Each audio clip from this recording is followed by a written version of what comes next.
Did you know that passive fixed income ETFs only capture about 50% of the U.S. public bond market?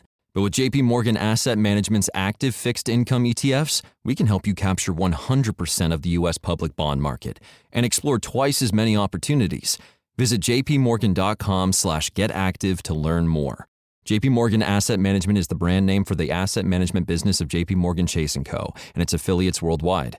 This communication is issued by JP Morgan Distribution Services Incorporated, member of FINRA. So, have you heard the story about the prescription plan with savings automatically built in? It's where a family of any size can feel confident the cost of their medication won't hold them back. Go to cmk.co/stories to learn how CVS Caremark helps members save just by being members. That's cmk.co/STORIES. This holiday season is likely to be a roller coaster for logistics and manufacturing, but having the right staff in place can be easy when you choose Express Employment Professionals. They can handle everything to ensure you have the right size contract workforce. Go to expresspros.com. Solve your workforce challenges when you choose Express to support your hiring in a variety of roles, including two of our biggest areas, manufacturing and logistics. Visit expresspros.com today. That's expresspros.com. Bloomberg Audio Studios. Podcasts, radio, news. This is a breaking news update from Bloomberg. Instant reaction and analysis from our 3,000 journalists and analysts around the world. Let's bring in Bloomberg's politics contributor, Jeanne Sheehan-Zaino. Jeanne is also Democracy Visiting Fellow at Harvard Kennedy School's Ash Center. Jeanne, thank you for making time. I'm sure it's been a busy day for you. AP calling the mayor's race here in New York City for Zohran Mamdani. NBC earlier was talking about Democratic Rep Mikey Sherrill winning the governor's race in New Jersey. And we heard earlier in the evening from Abigail Spanberger, who is now the newly elected governor for the Commonwealth of Virginia. If you are a Republican this evening, what are you feeling? Yeah, I mean, this is a big win for the Democrats. And you look at this margin, I'm only seeing about 75% in New York City. But Zohran Mamdani, I don't think many of us expected he could get over that 50%. I don't know if he'll stay there in the end, but that would be an enormous win for him. And anytime we see this historically, where we see Democrats or Republicans winning all three of these major races in these off-year elections, it bodes very good for the party that's won in the next election, which would be the midterm. So Republicans, I think, have got to be thinking hard tonight about how they come back for the midterm. And one of the issues that has sort of dominated all of these very different races in very different areas, from Virginia to New Jersey to New York City, is the issue of affordability, of cost of living, and people's frustration with the economy. So I think for Republicans, that has to be a major concern and focus as they move forward. Speaking with Jeanne Sheehan-Zaino, Bloomberg politics contributor, on a night where we are learning from the Associated Press that Democrat Zohran Mamdani has won the race to be New York City's next mayor. You mentioned affordability being a key issue here, but the other thing that strikes me is the youth vote here, particularly in New York City, the way in which Mamdani was able to energize younger voters. That's right. I don't think we've seen anything like it recently on the Democratic side. He is an absolutely a terrific candidate. He is appealing to so many of these young people who have been so frustrated, Doug, with the system as it is. And who have been looking for somebody to come in and to say that they have something new to offer. And so I think one of the things for the very frustrated moderate Democrats is that they were backwards looking with trying to push Andrew Cuomo out front. And so that is something that more moderate Democrats are going to have to think about, the establishment wing of the Democratic Party, if you will.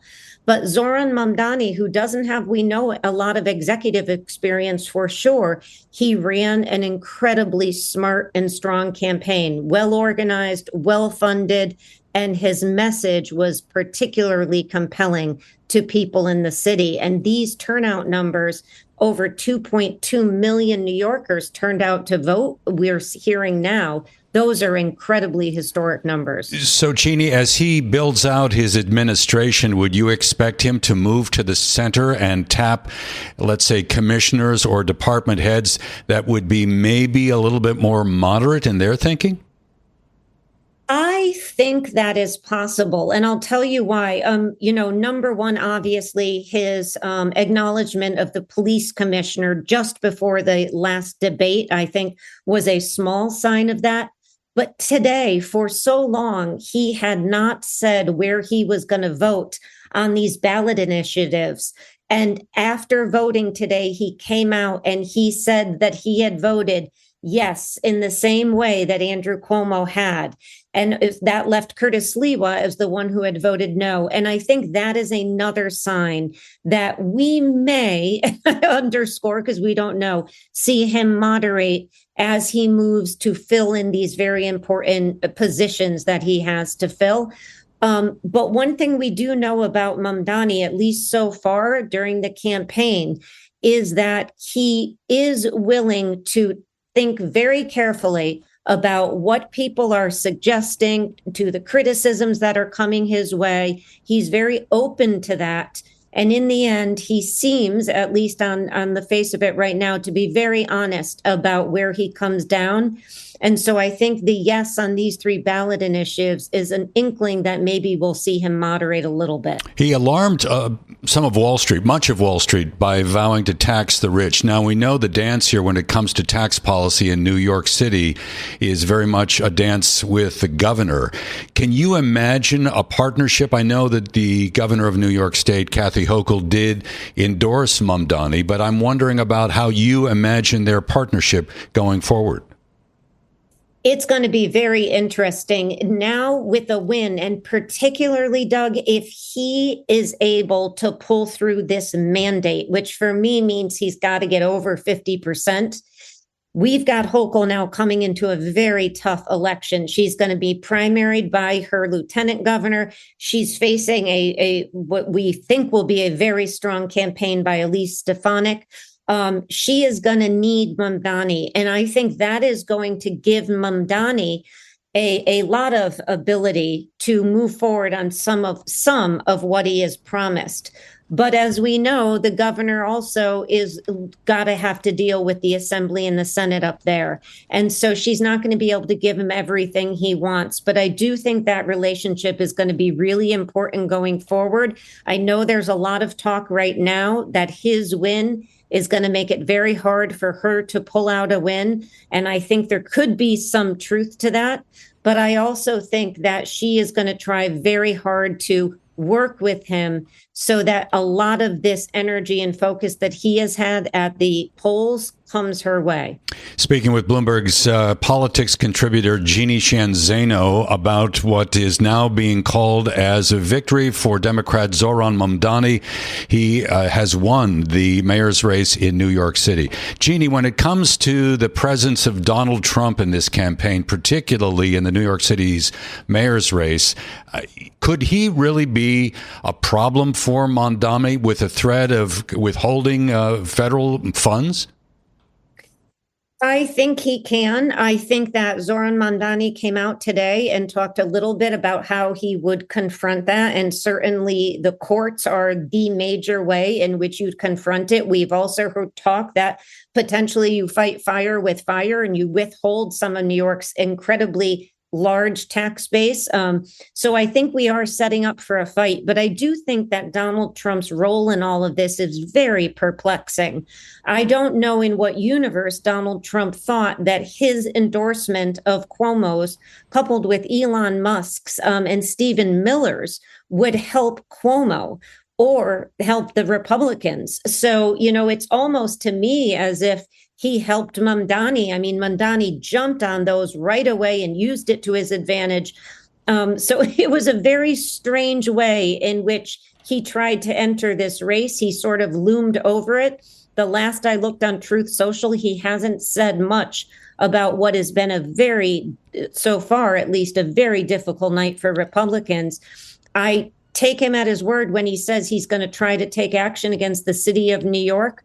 But I also think for all the frustration that New Yorkers who don't welcome Mamdani feel, I think they're not going to feel much love for Donald Trump either if he tries to impact with the millions or billions of dollars he's talked about withholding from New York. I think he'd have a big fight on his hands. So we have Democrat Zohran Mamdani winning the mayor's race in New York City. We have Democratic Rep Mikey Sherrill winning the governor's race in New Jersey. Abigail Spanberger being elected the first female governor of the Commonwealth of Virginia. You were mentioning a moment ago, Jeanne, that this could be kind of a harbinger of what's to come in the off-term elections next year. Now, tonight in California, voters there are going to decide on Proposition 50. Now, we know that this measure would redraw the state's congressional maps to favor Democrats. This is part of a broader story here when it comes to the national battle on redistricting. How do you see this playing out going forward? It looks, if we believe the polls, and the turnout there, Doug, has been incredible. I mean, I'm looking at over a third of the electorate turning out for a proposition in an off-year election is absolutely incredible. And if the polls are to be believed, it looks like Gavin Newsom and those in favor of Prop 50 are going to pass it. And that means that Democrats will have enough seats likely in California to counter the gains that Trump and Abbott made by redistricting in Texas. I think the redistricting or mid-decade redistricting war will continue as other states are sort of pushed and pulled to get involved. Virginia now, for instance, that we have a Democratic governor. Indiana, the vice president was just out there trying to compel them to move forward. But this is a big blow to Donald Trump. And I think when Gavin Newsom first proposed the idea, I think many of us, I know myself, was very skeptical that he could do this in a way that wouldn't alienate so many Democrats like myself who are opposed to this kind of mid-decade redistricting. But he did it. It looks like at least he has done it. And he has made the case that we need to fight fire with fire. This is temporary. And it is to confront what is happening on the Republican side. So I do think that this countering in California is setting an example for the rest of the blue states. And if they're able to, I think we will see at least some of them, like I mentioned, Virginia, following suit. And this bodes, again, very badly for Donald Trump. There's only one reason he tried to do this in Texas, is because he is very concerned about how this midterm is going to turn out, particularly in the House. If Democrats take the House, everything he wants to do that requires congressional approval is going to be stalled, and he'll be the subject of enormous oversight investigation. Jeanne, thank you so very much. It's always a pleasure. Jeanne Sheehan-Zaino there, Bloomberg Politics contributor. Jeanne is also Democracy Visiting Fellow at Harvard Kennedy School's Ash Center, joining us here for special coverage of the 2025 election. And just to give you an update on this Proposition 50 vote that was happening today in California, the measure redrawing the state's congressional maps in favor of Democrats, it has passed. Let's bring in Bloomberg Government reporter Greg Giroux, who joins us from just outside Washington. Greg, let me get your reaction to the passage of Prop 50. Yeah, well, it's one of maybe several capstones for Democrats, and what's a great night for them politically. It puts them formally into the redistricting, re-redistricting wars mid-decade that was prompted by Donald Trump and Texas Republicans who redrew their map to elect up to 5 more Republicans in that state. The California map, now that's been enacted, could deliver up to 5 Democratic seats to that party, therefore offsetting the Texas Republican map. So a big win for California Democrats. It'll be interesting to see what at-risk Republicans do. Do they run for re-election? Do they retire? And then we have to see what other states do. Some other Republican-leaning states are trying to enact maps. They did so in North Carolina and Missouri, which could net them one additional seat. Some other states are very much in play.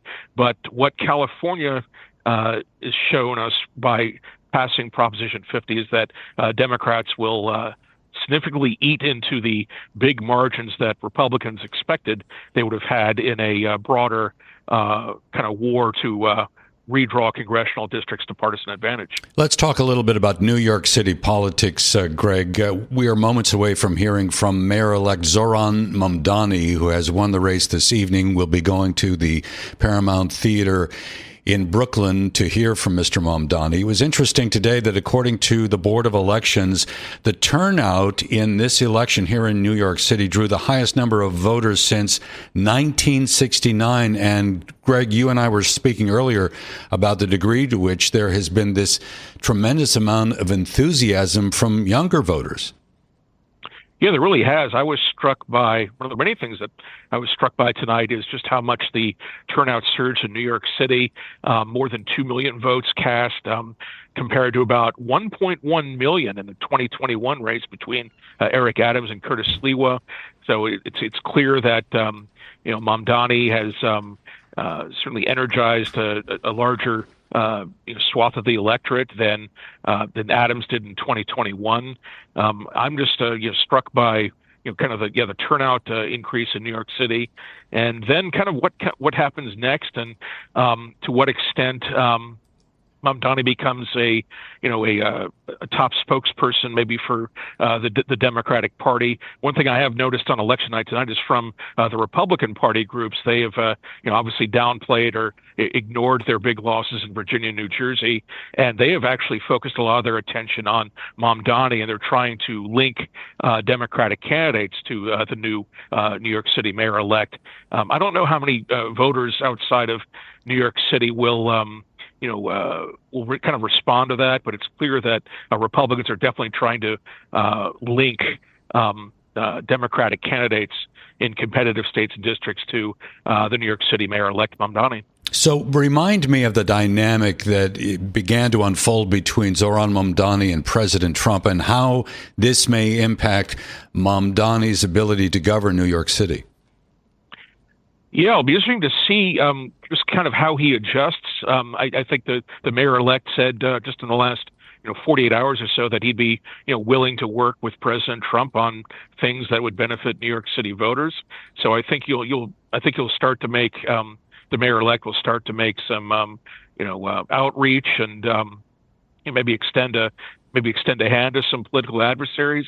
As Mario Cuomo once said, you campaign in poetry and you govern in prose, and the euphoria and the adrenaline of the campaign and the election will soon dissipate and give way to the hard realities of actual governing here. I think that's what one thing that Mamdani is going to have to face. I'm sorry to interrupt there, but what about the dynamic between Mamdani and the current governor, Kathy Hochul, also a Democrat, who is up for re-election next year?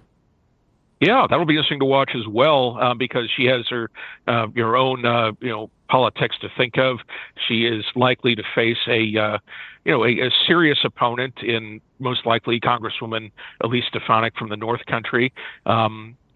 Hochul in 2022, kind of underperformed at the polls. She was won a full term in her own right by about 6 points against Lee Zeldin. But tonight's results, may give kind of a bit more morale boost for Democrats across the country, perhaps in New York State as well.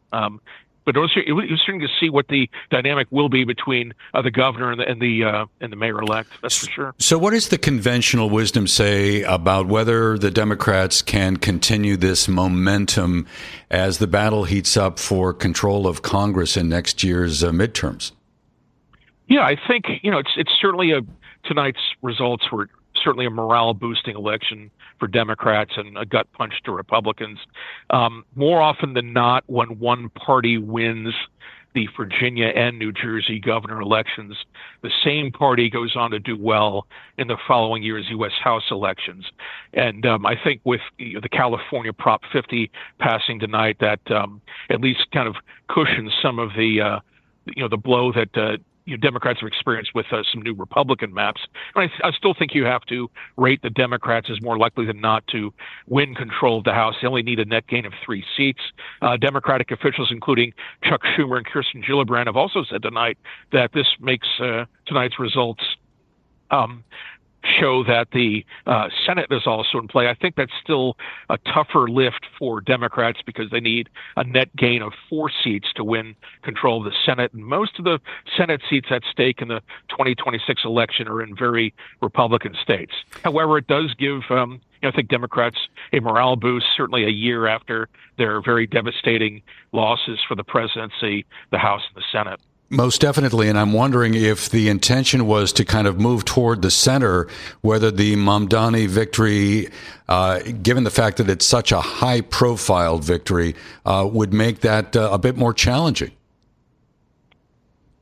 Yeah, I think Republicans will certainly want to tie, and I think that's why we're seeing kind of Republican groups tonight trying to tie Democratic candidates to Mamdani and trying to paint Democrats as the Socialist Party, kind of reviving, kind of some of the messaging we've seen from Republican groups against Democrats in the 2024 election. I think we'll see more of that. We're starting to see kind of what kind of profile Mamdani will seek to have within kind of the broader Democratic Party.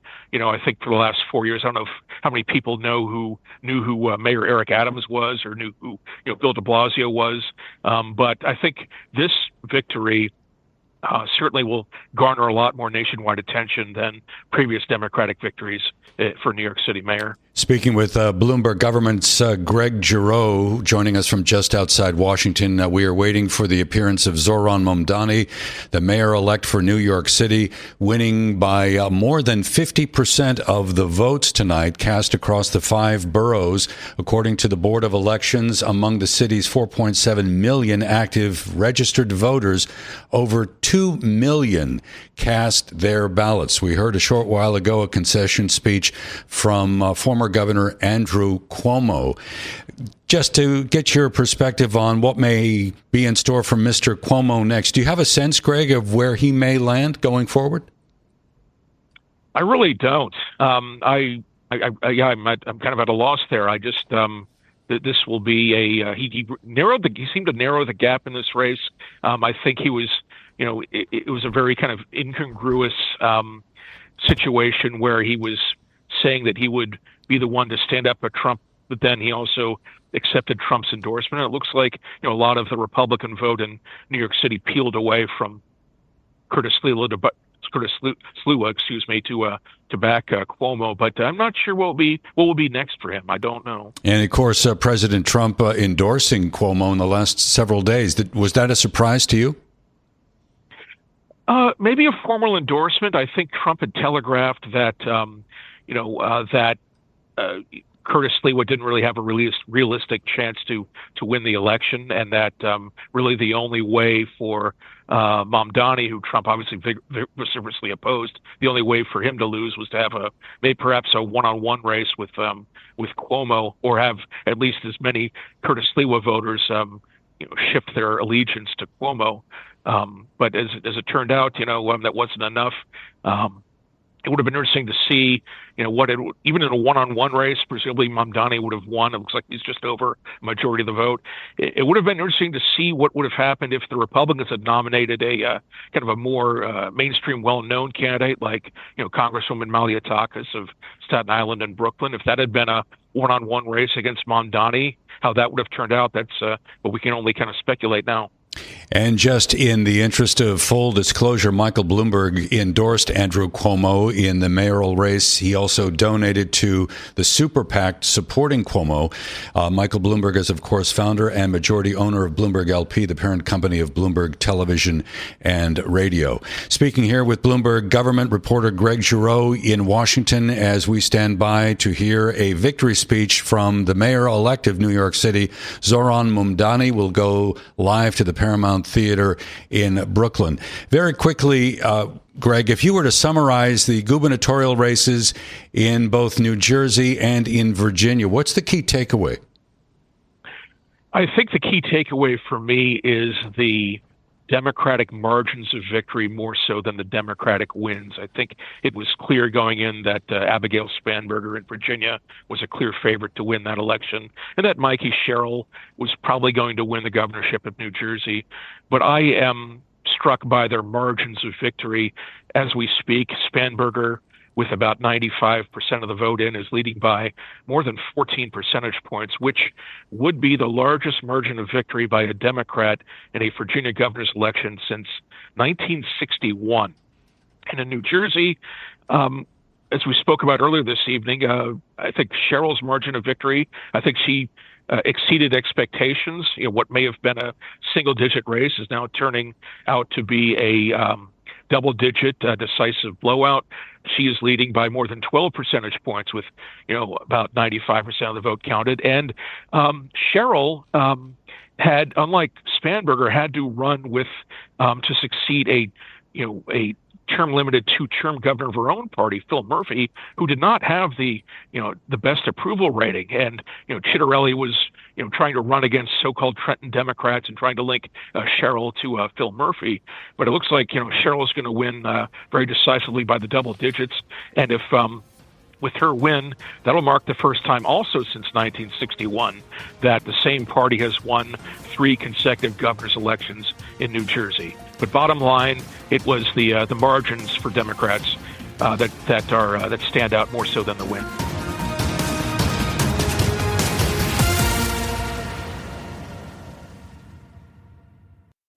I'm Barry Ritholtz, inviting you to join me for the Masters in Business podcast. Every week, we bring you fascinating conversations with the people who shape markets, investing, and business. CEOs, fund managers, billionaires, Nobel laureates, traders, analysts, economists, everybody that affects what's going on in the market. Whether you own stocks, bonds, real estate, commodities, crypto, you really need to hear these conversations.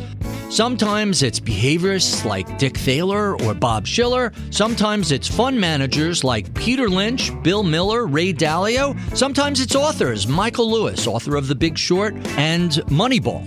Regardless of the conversation, these are the folks that move markets each week. That's the Masters in Business podcast with me, Barry Ritholtz. Listen on Apple, Spotify, or wherever you get your podcasts.